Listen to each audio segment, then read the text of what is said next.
Beginning my speech in 3, 2, 1. Proposition side of the House believes that to ensure educational fairness, quality, and equality in Indonesia, adoption of student loan is the only path to do so. We are firmly rejecting the nature of student loan, which could be further cause harm, burden, and force guilt on students more than other methods such as scholarships and governmental paid international/domestic programs. Proposition's own whole argument is the economic condition in which countries such as Indonesia currently are living, in which voluntary donations and short-term incentives are valued more than long-term incentives and educational investments. Let me tell you why we need to reframe by explaining first how education works. Education simply tied a person to a lifetime. What we mean by this is that while educational aids during schooling years is important, the harm they done on a longer time period could harm them for life. For example, that a student loan may scrutinize, alienate, and burden the way of which students contribute to their society, especially in highly educated students, in which their time is valuable to innovate, create startups, and benefit society in massive scales. Examples can be seen in individuals such as Nadiem Makarim. Instead, their valuable times are wasted paying off the massive student loan that benefits them short-term but scrutinizes them long-term. Proposition also actively claims that all students should be able to pay back their student loans or incomes or expertise they got from that education, which is objectively false. Proposition also states that the unfairness and incapability of many working-class individuals faced in Indonesian society must be fixed with student loan. As proposition state that their side of student loan should be done properly, from this point, we derive our only argument is that we can also say that what if our methods, such as scholarships, can benefit on students more if done properly. That said, access to better sounding and fair scholarships effectively can have the palpable benefit done with student loan without the long-term burden. Why don't just grant higher access and availability to scholarship itself? As properly done, scholarships is free and paid with government money.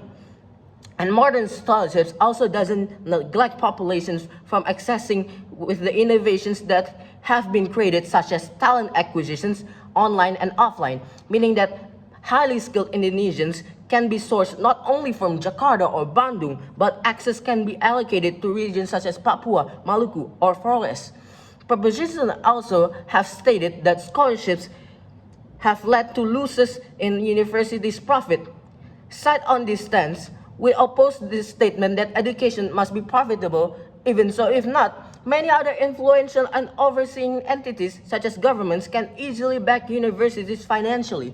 And arguments that state that may scrutinize the economy is blatantly disconnected and disregarding education as merely a profit-building industry, and that the state must and able to fund education the same way they found worse. The best case of proposition in this ultimately come back to treating education merely as short-term profit-making business, tying students and stakeholders.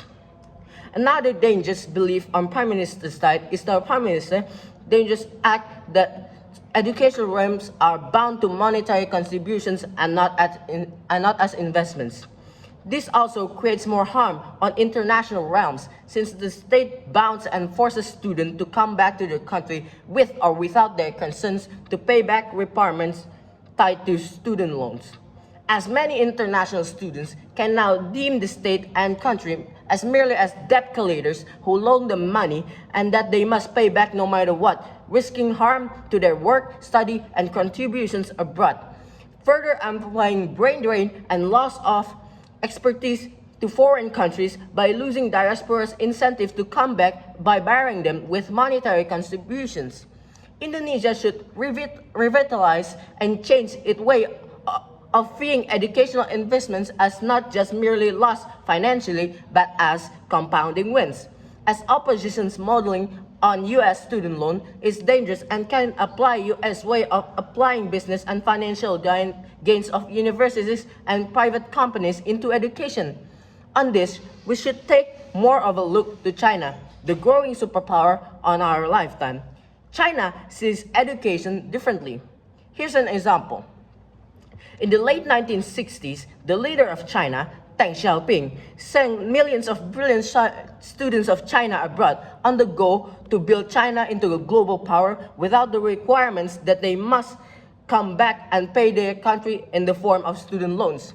Deng Xiaoping doesn't tie students to China and having them a must to pay back to China and return sometime in the future. He simply let go China's most brilliant minds to universities in Boston, London, Berlin, and Tokyo without the reassurance that they might come back.